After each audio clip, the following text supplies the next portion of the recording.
Your move!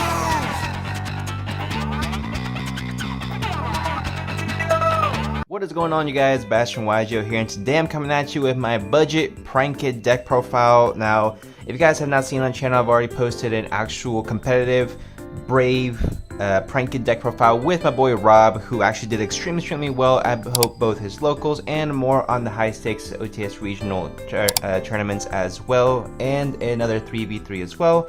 However, with this, I just want to go ahead and create a budget variant for those of you guys who I know, like myself, just don't want to go ahead and invest in the Brave engine currently, or just don't want to go ahead and spend money on the big budget cards as well. This is going to be the profile for you guys. So if you guys go ahead and like the budget deck profiles, leave a like on the video, subscribe for more. Let's go ahead and get right into it.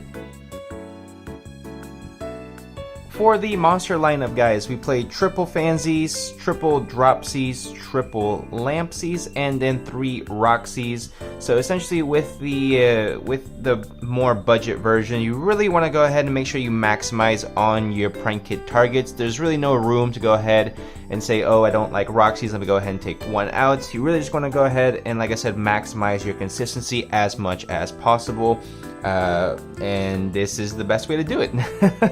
There's not much really else to say as far as prank kits goes. Just maximize out on all the colors. A card that I am currently missing, but am playing in my deck, is going to be triple Parallel Exceed.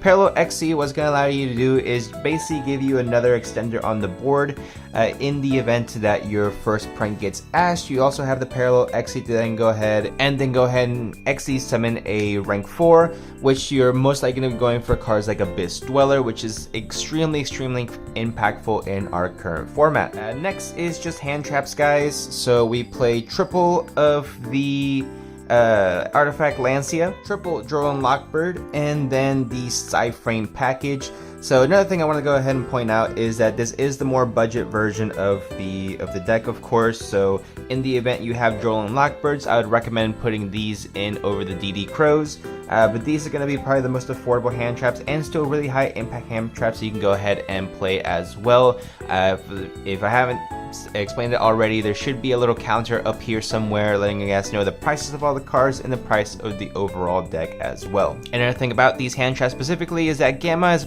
arguably the most high impact hand trap in the game. It is the most phenomenal hand trap, but the only issue with it is that of course you need to have no monsters on the board in order to activate the effect. So it conflicts a little bit, but it's really good going second, or in the event they want to go ahead and activate it when you activate one of your search cards or things like that. DD Crow is fantastic going up against Destroy Phoenix Enforcer as well, or it's also great against going up against the Mirror match. It's great against the Phantom Knight matchup as well, and then Lancia is just one of the best high impact hand traps of the current format as well. On to the spells, guys. We play triple Prank Kits Place. If you want to make it just a little bit more budget for yourself, you can play 2 with a Terraforming, but 3 is probably going to be the best way to go about it. You really, again, just want to go ahead and maximize on the consistency of the deck. Double Prank Kits Pandemonium, only because it is extremely easily accessible, it's easily searchable. 2 is really all you need. Again, 3, if you want to go ahead and maximize out on the consistency, you could also play triple Pandemonium double place. But again, I just really like to have that 3rd place in there to make sure that we keep it as consistent as possible and guarantee ourselves our Prank Kits monster, because without a Prank Kits monster, we can't really do anything. Next, we play triple Polymerization. I'm working on getting the original artwork for this card. I think it's just infinitely better, but it's okay.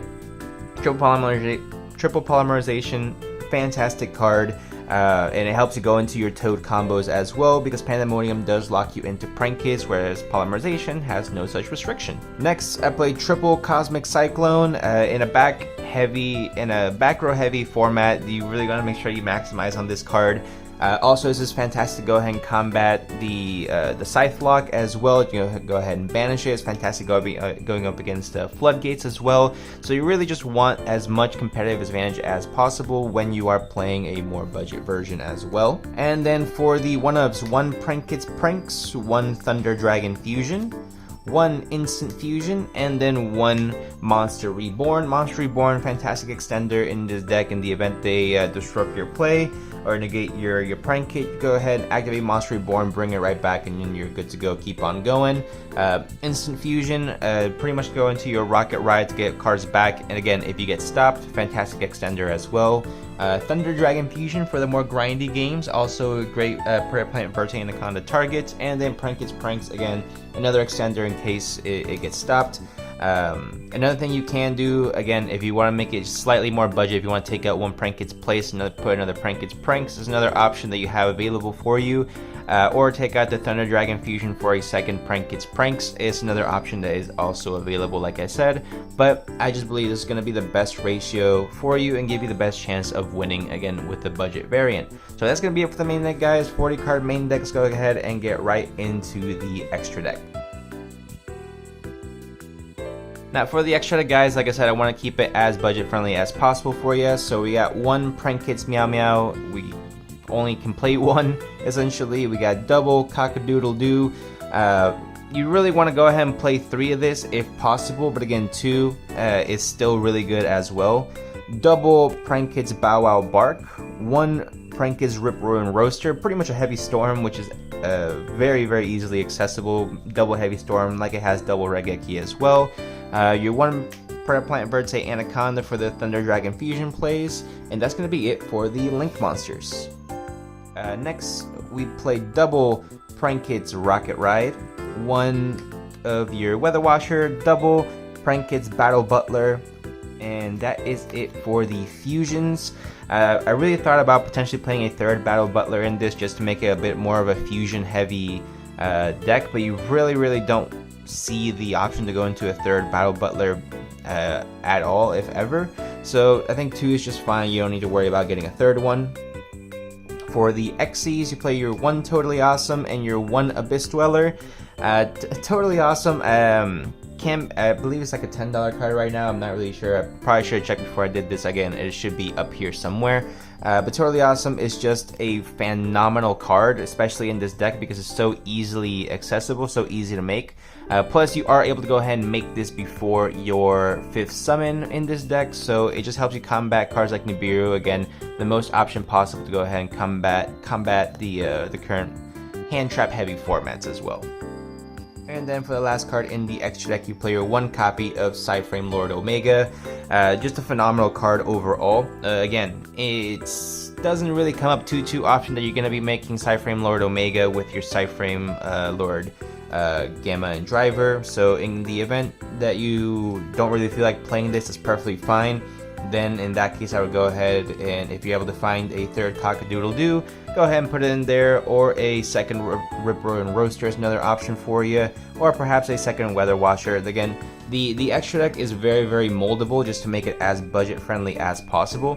And I think honestly, with the format the way it is, with Prank Kit being one of the best decks in the current format, I do not believe you need the Brave engine to make this deck good.